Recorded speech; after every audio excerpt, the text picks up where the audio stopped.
ओम नमो नारायणाय। पद्म पुराण में वर्णित कार्तिक महात्म्य के पढ़ने और सुनने वाले दोनों को ही भगवान श्री हरि की कृपा से वैकुंठ की प्राप्ति होती है।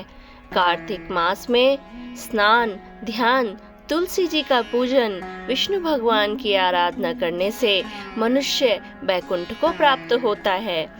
धर्मदत्त ब्राह्मण द्वारा अपनी कार्तिक मास की पूजा का आधा फल कलहा को देने से वो प्रेत योनि से मुक्ति पाकर वैकुंठ को प्राप्त हुई। कलहा को लेने के लिए आए विष्णु भगवान के गणों से धर्मदत्त ब्राह्मण ने कुछ प्रश्न पूछे।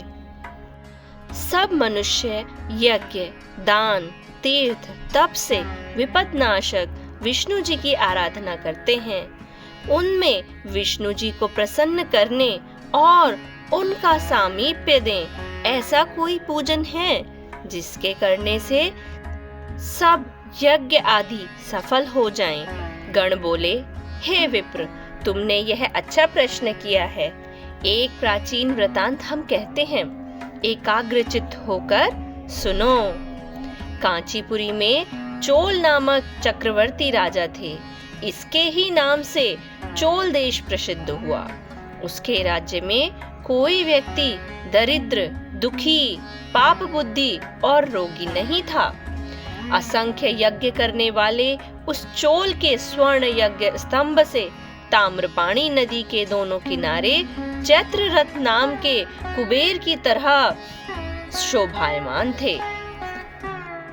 एक समय वह राजा अनंत शयन को गया, जहाँ की योग माया के आश्रम में भगवान शेष शैया पर शयन करते थे।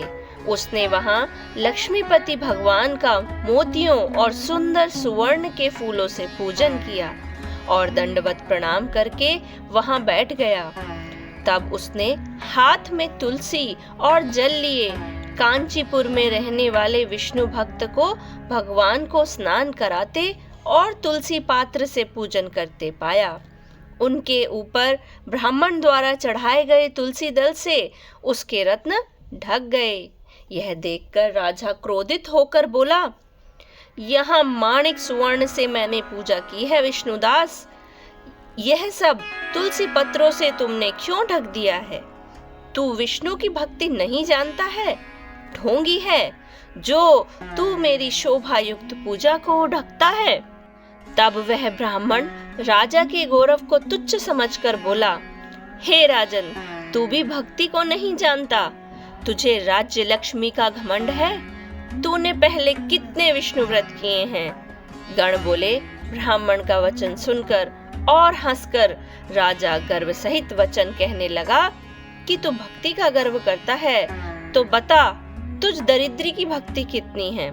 विष्णु को प्रसन्न करने वाले यज्ञ, दान आदि तूने नहीं किए और ना पहले तूने कोई मंदिर ही बनवाया है। ऐसे ही भक्ति का तुझे घमंड है।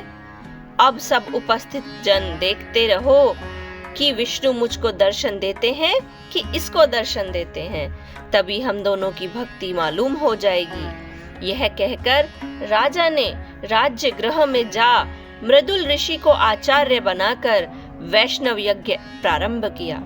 उस यज्ञ में बहुत से ऋषि आए, बहुत सा अन्न धन संपत्ति लगाया गया। विष्णुदास ने भी उसी मंदिर में ठहरकर विष्णु जी को प्रसन्न करने के लिए तुलसी का वन लगाया और एकादशियों के दिनों में 12 अक्षर मंत्र, 16 उपचार और नृत्य गीत आदि मंगलों से विष्णु जी की नित्य पूजा करने लगा। चलते समय, भोजन के समय, शयन के समय सदा विष्णु भगवान को स्मरण करता रहा और समदृष्टि होकर सब में विष्णु को देखने लगा। विष्णु की प्रसन्नता के लिए माघ एवं कार्तिक मास के विशेष नियम करके व्रत करने लगा और फिर उनके उद्यापन भी पूर्ण किए। इस समस्त इंद्रियों को वश में करके भगवान का आराधन करते हुए राजा चोल और विष्णुदास को बहुत समय व्यतीत हो गया। इस प्रकार कार्तिक महात्म्य में 21वां अध्याय पूर्ण हुआ। अब भगवान किसकी पूजा पहले स्वीकार करेंगे? क्या भगवान रत्न माणिक्य चढ़ाने से प्रसन्न होते हैं या सच्चे मन से शुद्ध भाव से पूजन करने से प्रसन्न होते हैं? जानने के लिए जुड़े रहिए मेरे साथ। मिलते हैं अगले वीडियो में। Thank you for watching. ओम नमो भगवते वासुदेवाय।